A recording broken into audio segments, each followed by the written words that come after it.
right, and our last speaker for this session will be Sugandha Ganesh. Sugandha has an MBA in marketing from the Devi Ahilya University in India, and he works for an IT company as an agile coach. Sugandha loves reading and researching about his culture and rich heritage from India. Sugandha is also passionate about storytelling and has a YouTube channel, Sugandha Storytelling. He has also authored 4 children's books. And so please help join me in welcoming Sugandha for his talk today, Representation of Past with Ancient and Modern Times with reference to the oral traditions of India. Thank you so much, Anne. And if Judith is there, thank you so much, Judith, for the awesome presentation. And I'm very much interested in your book now. We'll definitely order that. Let me start sharing my presentation. Okay, so I'll be talking about oral traditions of India. Let's start with what is oral tradition. Oral tradition is the cultural knowledge and information that has been passed from generation to generation. It's basically through speech, while talking, singing in different forms, but it is like mostly oral. The easiest form of oral tradition is storytelling, and tradition means something that is handed down from generation to generation. Now, what type of storytelling and what kind of stories are there? Like different aspects are covered in storytelling. There are words which creates imagination or imagination for which words are given. There are morals in the stories. There are funny stories. There are scary stories. There are dharmic stories. Dharmic meaning what is right. And then there are stories for children, there are stories for adults. So different kinds of aspects are covered in stories. Now, oral tradition of storytelling around the world. So there are different, let me just collapse this. Okay. So like there are different kinds of storytelling traditions around the world. So there is one of Choctaw storytelling, like all Native American tribes, the Choctaw has an oral storytelling tradition going back generations. Then there is Native Hawaiian storytelling. In this, mostly the stories are stories about the firstborn from taro root. Then there is Western African storytelling by musicians called griots or jalis. They use the musical instrument called balafon, which is made of wooden pins or gourds or noni or kora. These are basically string instruments. Then there are Irish storytelling, the stories of Fionn and the Fianna. There are like different kinds of cycles. So this is called Fenian cycle. Then there is Cuculian cycle and the Red Branch Nights. It's called Ulster cycle. Then there is the cycle of the kings, and the mythological cycle are the major saga cycles of the Irish literature.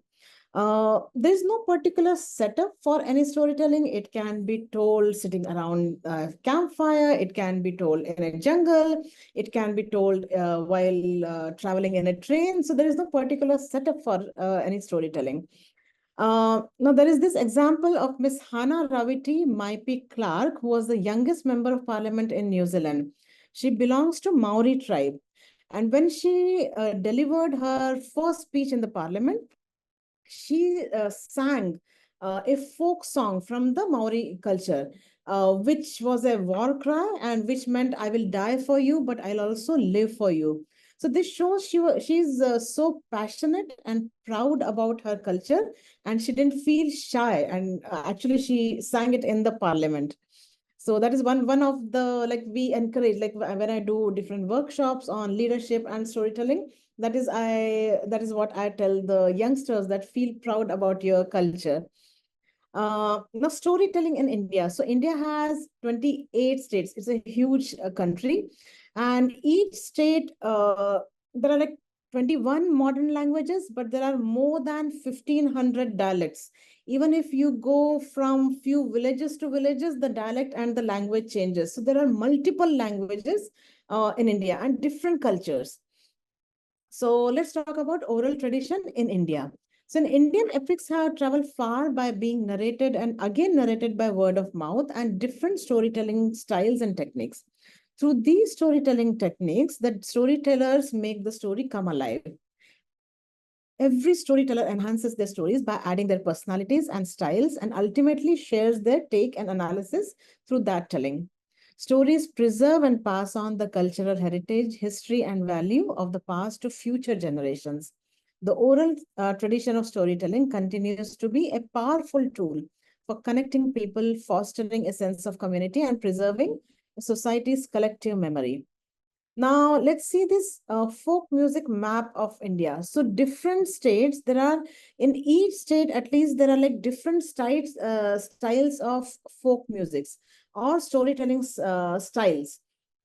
So there are n number of storytelling styles or folk music, but we are going to cover only a few because we have a limited time. Probably each storytelling style or the folk music or the singing style might take a presentation each. So probably that is for some other day.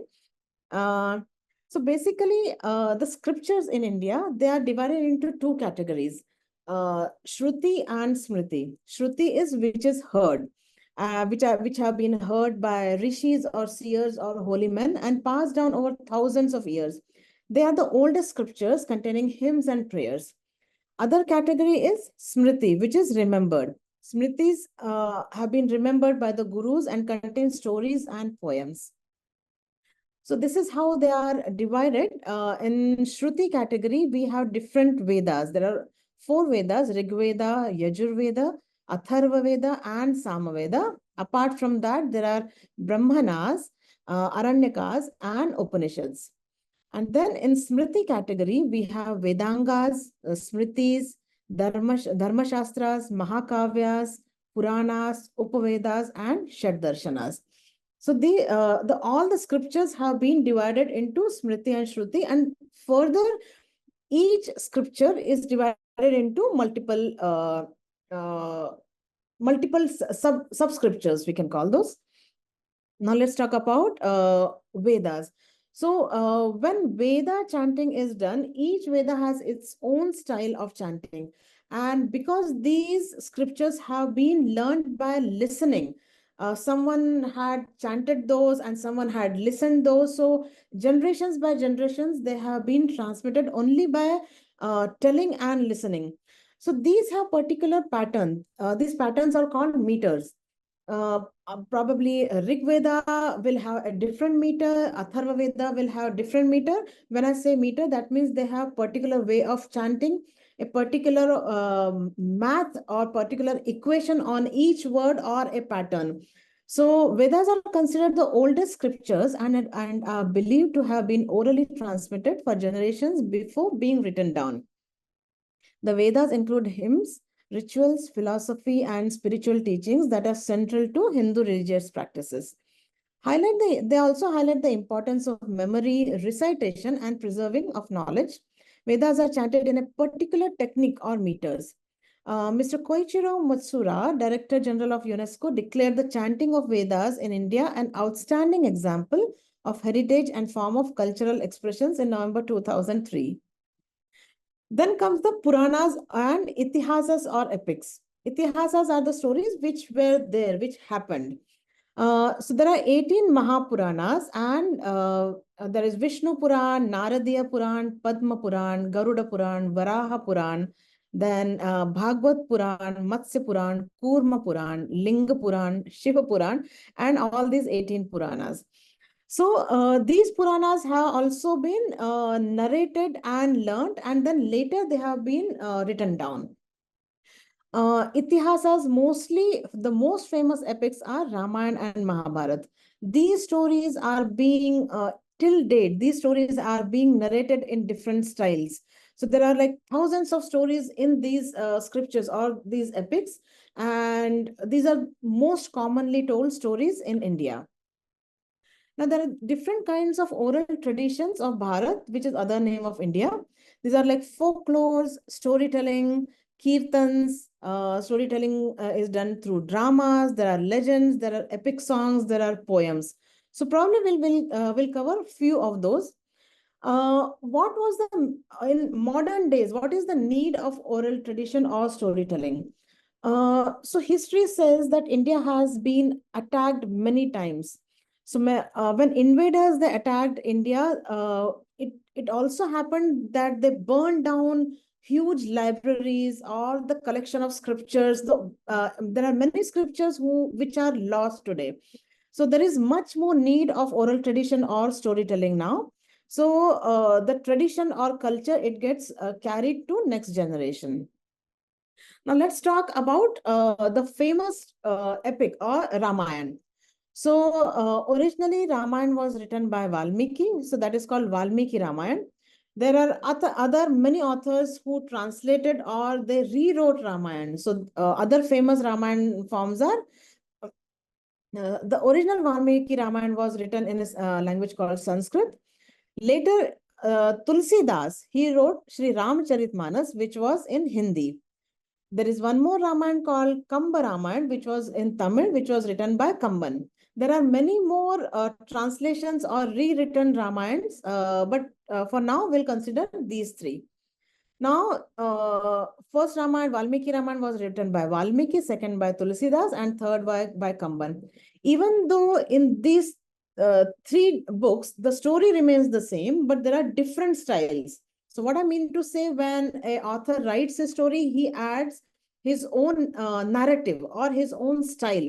Sometimes the story remains the same, sometimes different flavors get added, sometimes the meaning changes, and then it gets carried from one generation to another. So it's very important to, when the translation happens for any story, the basic story or the basic narration or the basic facts should remain the same. That is what I teach my kids also when I do the workshops. So the positive narrative that should stay. So now let's take a particular episode from all these different books. So in Valmiki Ramayana, there was one episode when these two brothers, Ram and Lakshman, they are in forest, and a demon, her name is Shurpanakha, she visits. So in Valmiki Ramayana, the presentation is like very factual, that this demon comes in the demon form. She has long hair, long nails, and she's like looking very horrendous, and she's trying to scare them. Now, in Tulsidas Ramcharitmanas, the expression is that her heart is like demon. There is no other expression or there is no narration about how she looked. Now, in Kamba Ramayana, the language is flowery. It's more kind of it has more romantic words. And then it mentions in this book, it is mentioned that when Shurpanakha comes, she comes in the form of a very beautiful lady. And then later, when she's scared away, she changes her form into a demoness. So that is how in each storytelling style, the narration and narrative that changes. Now let's come to different folk music styles in India in different states. So one of them we are going to cover is, it's called Burra Katha. Now Burra Katha is a Telugu art of storytelling. When I said there are 28 states in the southern part of India, there are states called Andhra Pradesh and Telangana.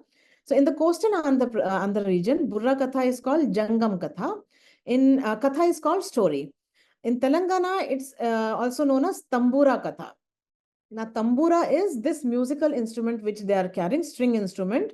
There is a hollow part in the front and which a rod is connected, and there is a thin string attached to it. So the main singer, the main storyteller, he sings while playing the instrument with one finger. So this is called tambura. It is also known as Tandana Katha or Sudulu. The main storyteller, he's called Kathakudu. Katha is a story. He tells the story while playing a tambura, a stringed instrument, and dancing wearing anklets. One or two associates, they assist the narrator with small drums. They have the small drums, and while they join the main storyteller, they keep playing those.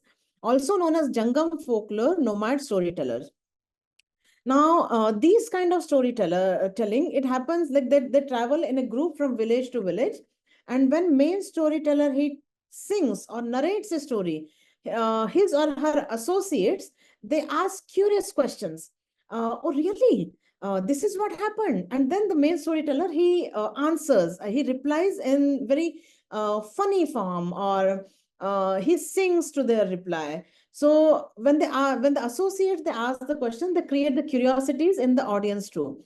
So the singing style would be mm, Tandanana bure, tandanana bhala, tandanana bure, tandanana bhala, tandana na bhala, tandanana. So these lines will get repeated between different stanzas. So when I repeated the word tandana, so these stories are called tandana katha. So this is how these are sung. Next style of storytelling is Villupattu. So Villupattu literally is translated into bow. Vill is translated into bow. That is famous in Tamil Nadu. Tamil Nadu is also a state in the southern part of India. The main storyteller narrates the story, striking a bow, which is called vill in Tamil. This bow rests on a mud pot. So this is an arrow. While singing, again he pulls the string, and that string creates a music. The associates, the co-performer beats the pot. It's a pot made of clay, and it's kept upside down. And when it is being played, a very beautiful music is created. There is usually another co-singer who acts as an active listener to the narration and adds exclamation to give more impact. As I told in the earlier form, it's similar form. These songs are mainly sung in the praise of gods or local deities. Sometimes these also act as vehicle for social messages. Povada is third form of folk singing. The word Povada finds its origin in the Marathi language, where Povada means a eulogy or a ballad.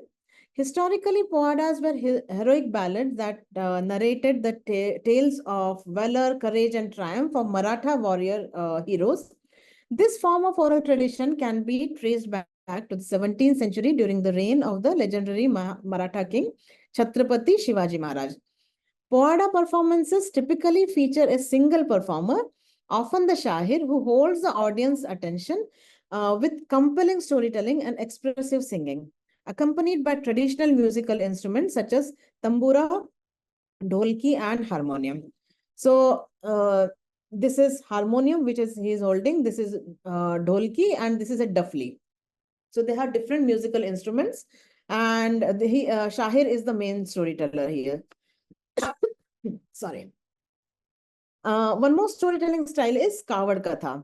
This is very interesting. These boxes are called Kavad, and these are mobile storytelling devices.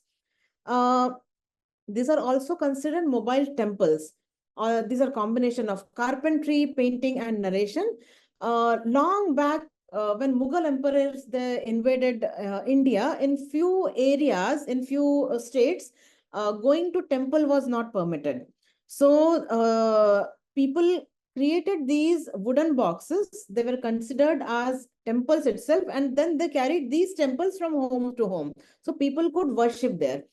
Uh, Kavad means door panels. And this is mostly famous in Rajasthan area, Rajasthan state. And these boxes can have one story, they can have multiple stories. The main storyteller is called Kavadia Bhat.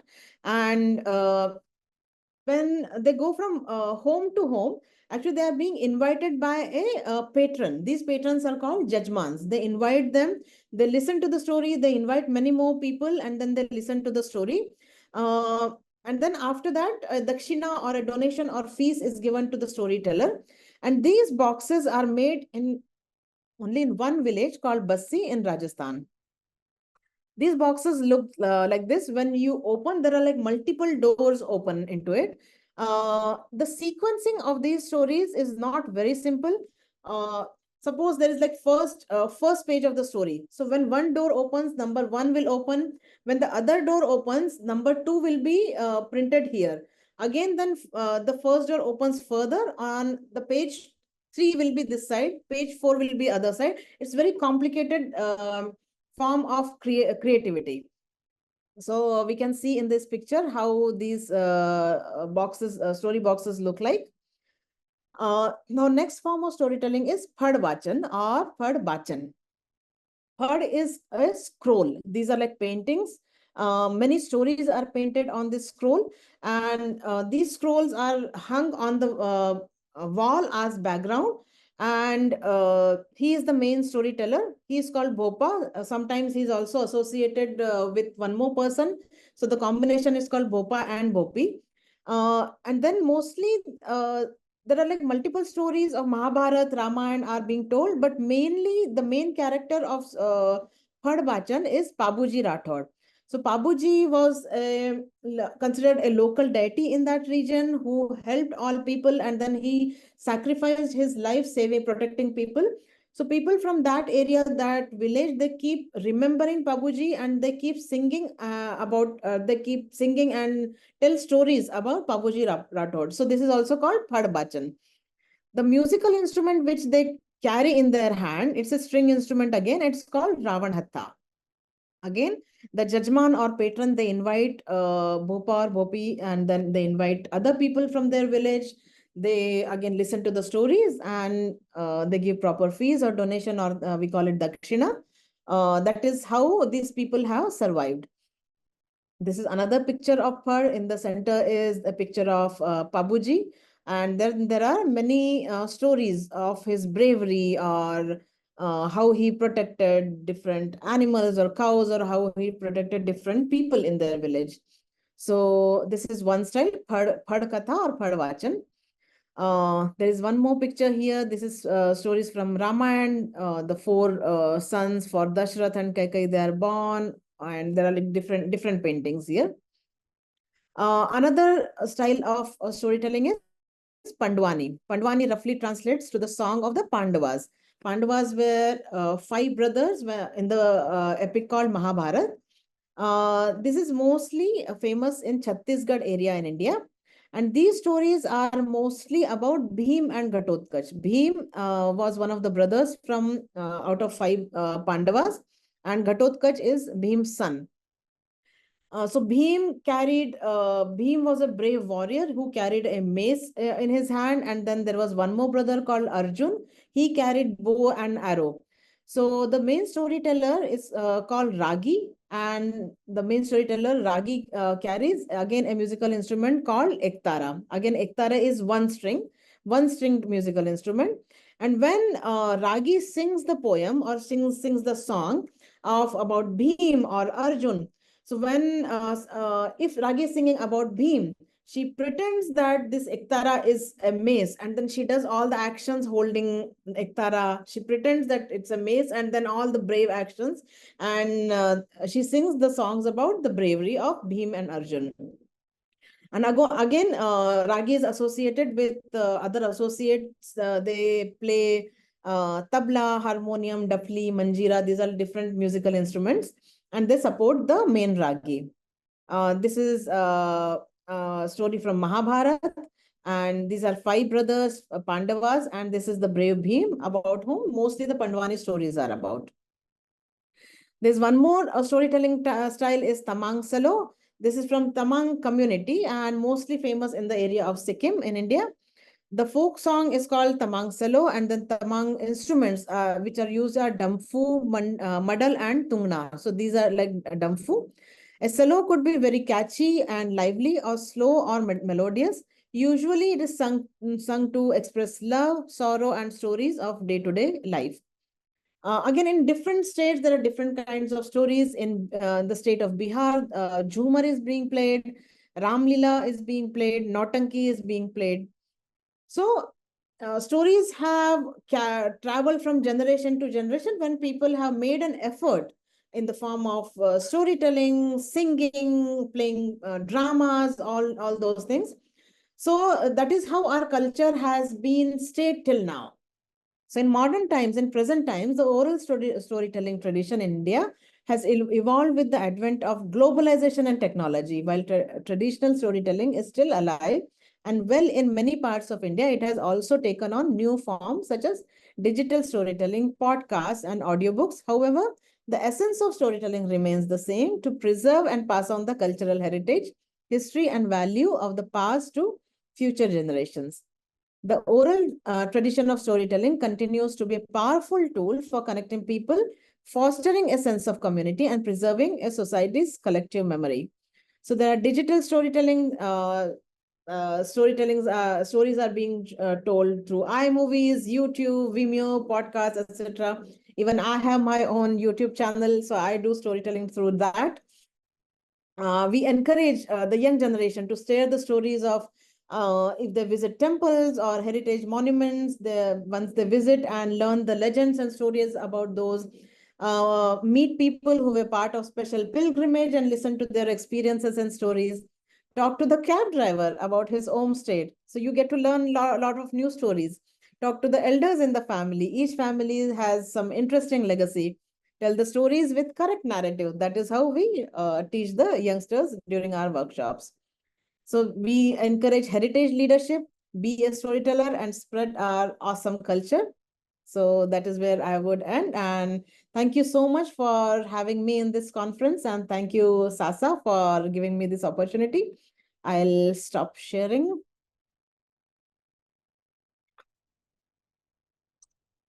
Any Thank you so questions? much, I think. Sugandha, for such an interesting presentation. And yeah, just like the information about the storytelling traditions, I'm thinking of, say, like even in rural Southeast Asia, that's a main way of people communicating and passing down traditions and ideas back from centuries and millennia. So very cool. Yeah. Uh, I do have some questions from the audience for you. Mhm. First is, do you think that these various speaking styles and structures are meant to make the story more memorable and easier to pass onward without writing? Oh, yes, yes. Uh, even at home, we have been listening to stories our grandmothers. Like each house does that, right? So when the story is heard in same native language, it stays in mind. So more local the story is, more better it stays in mind. So definitely the local languages and the storytelling styles in the same styles, that definitely helps. Yeah. And then, what is the difference in your mind between oral tradition storytelling and other forms of performance? And do they serve different purposes for the audience? Yeah. So there are different styles of storytelling. One is oral tradition through singing, narration. Now in India itself, there are many forms. There are like dance forms of storytelling. There are multiple styles of dances. There are multiple styles of theaters. When you visit any temple in India, there are carvings on the walls. So stories are being carved on the walls. So there are like different styles. It's not only oral tradition. There are many traditions through which stories are being spread from generations to generations and to preserve our culture. So there are many more traditions when you research. Yeah. Well, thank you so. I think those are all the questions we have today. But thank you so much for your presentation and joining us. Thank you so much for having me. Thank you and Right, namaste. have a good day. And so that concludes the end of our session one for the morning of the conference. We are going to take a quick 5-minute break and we'll be back momentarily. And thank you so much for joining us so far.